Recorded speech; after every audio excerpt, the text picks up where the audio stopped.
Football ലോകം ഉറ്റുനോക്കുന്ന ഒരു finalist പോരാട്ടത്തിലേക്ക് അടുത്തുകൊണ്ടിരിക്കുകയാണ് നമ്മൾ. മാർച്ച് 27 11:30 അർജന്റീന വേഴ്സസ് സ്പെയിൻ പോരാട്ടം. യൂറോ കപ്പ് വിന്നേഴ്സും കോപ്പ അമേരിക്ക ചാമ്പ്യൻസും തമ്മിൽ ഏറ്റുമുട്ടുമ്പോൾ തീ പാറുമെന്നുള്ള കാര്യം ഉറപ്പാണ്. മെസ്സി വേഴ്സസ് യമാൽ പോരാട്ടം. ദൈവം നേരിട്ടിറങ്ങി അനുഗ്രഹിച്ച ആ ഒരു പ്ലെയറെ തേടി ദൈവം തന്നെ ഗ്രൗണ്ടിലേക്ക് ഇറങ്ങുന്ന ആ ഒരു കാഴ്ചയായിരിക്കും ആ ഒരു മാച്ചിൽ നമ്മൾ കാണാൻ പോകുന്നത്.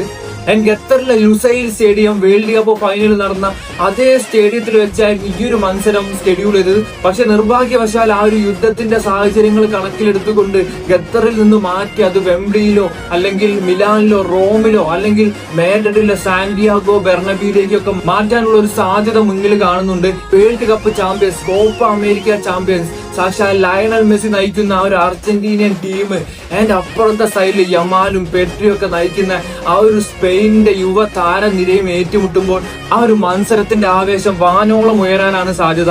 ഏതായാലും ഈ ഒരു പോരാട്ടത്തിൽ ആരായിരിക്കും വിജയിക്കാൻ പോകുന്നത്? അർജന്റീന ആയിരിക്കോ അതോ സ്പെയിൻ ആയിരിക്കോ? ജസ്റ്റ് ഒന്ന് കമന്റ് ചെയ്യാം.